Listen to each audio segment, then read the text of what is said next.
Todavía recuerdo esa noche como si hubiera sucedido ayer. La luz de afuera se desvanecía en ese resplandor dorado que siempre parece hacer que todo parezca más suave, más tranquilo, como si el mundo intentara susurrar que mañana será mejor. Estaba sentado en la sala con una taza de café que ya se había enfriado, mirando la televisión, pero sin mirarla realmente. Mi mente estaba en otro lugar, envuelta en una niebla de preocupación que me había estado atormentando durante semanas.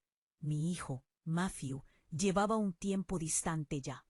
Ya no era el mismo niño que bajaba corriendo las escaleras de dos en dos, riéndose de algún chiste de sus amigos o contándome de un nuevo videojuego que quería. En cambio, había una pesadez a su alrededor, como si llevara una mochila llena de piedras que se negaba a soltar. Intenté preguntarle varias veces qué le pasaba, pero cada vez lo quitaba de encima con las mismas respuestas cansinas. Estoy bien, mamá. O nada, no te preocupes. Y por supuesto, siendo su madre, preocuparme era exactamente lo que hacía. Esa noche, sin embargo, algo era diferente. Oí sus pasos en la escalera, lentos, vacilantes, como si cada paso fuera una decisión que tenía que tomar. Entró en la sala y se quedó allí un momento, cambiando el peso de un pie al otro. Sus ojos evitaron los míos, fijos en el suelo, luego en la pared, y finalmente se posaron en mí con una seriedad que me estremeció. Dijo en voz baja, casi en un susurro: «Mamá, ¿podemos hablar?». Mi corazón dio un vuelco, porque había estado esperando esas palabras durante tanto tiempo. Asentí, dándole palmaditas al sofá a mi lado, pero él negó con la cabeza. «No, en mi habitación. Solo nosotros, por favor». Fue entonces cuando supe que esto era serio. Más serio de lo que había imaginado. Me senté con mi café, lo seguí por las escaleras y cuando entramos en su habitación, cerró la puerta. El sonido de la puerta, al cerrarse, resonó en mi pecho. Esa noche, mi hijo cerró la puerta y finalmente me lo contó todo. Me senté en el borde de su cama mientras él caminaba de un lado a otro, con las manos inquietas. Parecía que buscaba las palabras adecuadas, pero no las encontraba. Intenté romper el silencio. «Matthew, sea lo que sea, puedes decírmelo. No tienes que tener miedo». Se detuvo de espaldas a mí, y vi que sus hombros temblaban ligeramente. Cuando finalmente se giró, tenía los ojos rojos. «Te he estado ocultando algo, mamá, y me está carcomiendo». Sentí una opresión en el pecho. Busqué su mano, pero la apartó. No por rabia, sino por miedo a que una vez que lo dijera, todo cambiara. «Te enojarás», susurró. Negué con la cabeza. «No hay nada que puedas decirme que me haga dejar de amarte». Esas palabras debieron ser la clave que necesitaba porque finalmente se sentó a mi lado, respiró hondo y empezó. «¿Recuerdas hace unos meses cuando empecé a llegar tarde de la escuela?», preguntó. Claro que lo recordaba. Lo noté enseguida. A veces venía con excusas sobre proyectos grupales o entrenamientos de baloncesto, aunque sabía que la temporada no había empezado. Asentí lentamente. Sí, lo recuerdo. Tragó saliva con dificultad. No era entrenamiento y tampoco era tarea escolar. Estaba ayudando a alguien que lo necesitaba, pero no podía decírtelo porque pensaba que pensarías que era estúpida o que me metería en problemas. Incliné la cabeza, confundida, pero aliviada de que no sonara tan terrible como temía. «¿Ayudando a quién?», pregunté. Fue entonces cuando me contó la historia que cambió todo lo que creía saber sobre esas horas perdidas. Me habló de un hombre llamado Daniel, alguien a quien había conocido cerca del parque de camino a casa. Daniel no era como las demás personas que Matthew conocía. Era mayor, tal vez de unos 30 años, y parecía no tener hogar. Matthew lo había visto sentado en un banco día tras día, envuelto en la misma chaqueta gastada, con aspecto de que el mundo lo había olvidado. Un día, Matthew se detuvo y le ofreció la mitad de su sándwich.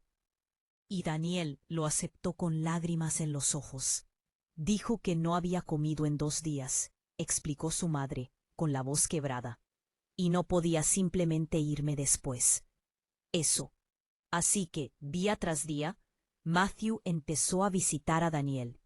Le traía comida de nuestra cocina, a veces sacando a escondidas sobras que ni siquiera había notado que faltaban. Se sentaba con él, escuchaba sus historias e incluso le traía ropa limpia que conseguía recoger. Simplemente sentía que no tenía a nadie, y yo quería ser esa persona, dijo Matthew.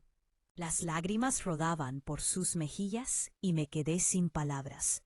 Mi hijo, mi adolescente, que creía que se había estado alejando de mí, en realidad llevaba una carga secreta de bondad mucho más grande que él mismo. Pero entonces su voz se volvió más grave, temblorosa. No es solo eso, mamá. Algo pasó la semana pasada y no sabía qué hacer. Tenía el corazón en la garganta otra vez. ¿Qué pasó?, pregunté con dulzura. Me explicó que cuando fue a ver a Daniel una noche, Daniel no estaba en el banco del parque. En cambio, Matthew lo encontró en un callejón, doblado en 2, tosiendo y apenas podía respirar. Matthew había entrado en pánico, sin saber si debía pedir ayuda. Temía que el hombre muriera. Terminó ayudando a Daniel a llegar a un refugio cercano y se quedó con él hasta que llegaron los voluntarios. Me dijeron que tenía neumonía, dijo Matthew, y me preguntaron cómo lo conocía. No supe qué decir. Solo dije que era mi amigo. Pero mamá, no quería que te enteraras así. No quería que pensaras que estaba merodeando o haciendo algo mal. Solo intentaba ayuda.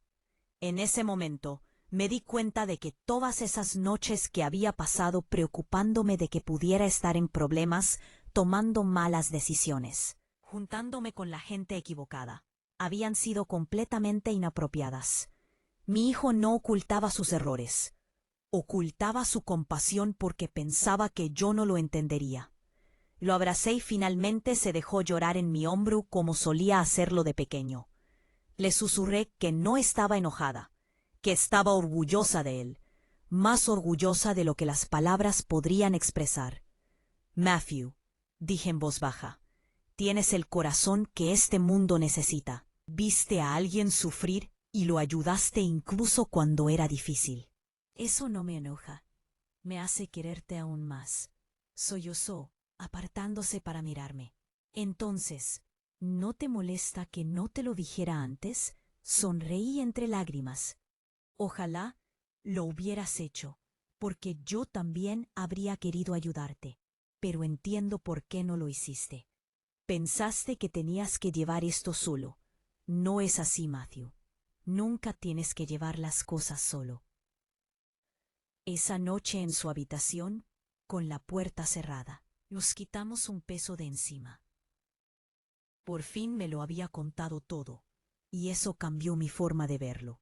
No solo a él, sino también la serena fortaleza de su corazón. Pero a pesar de todo, aún tenía esperanza. Me contó lo mucho que la bondad de Matthew había significado para él. Cómo le dio una razón para seguir adelante cuando se sentía invisible para el mundo. Al escuchar eso, sentí un orgullo inmenso por mi hijo.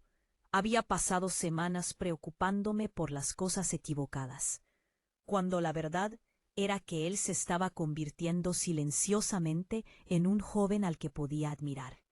Y tal vez, solo tal vez, esa noche cuando cerró la puerta y me lo contó todo, también me dio un regalo, la oportunidad de verlo no solo como mi pequeño, sino como alguien que podía cambiar vidas con su compasión.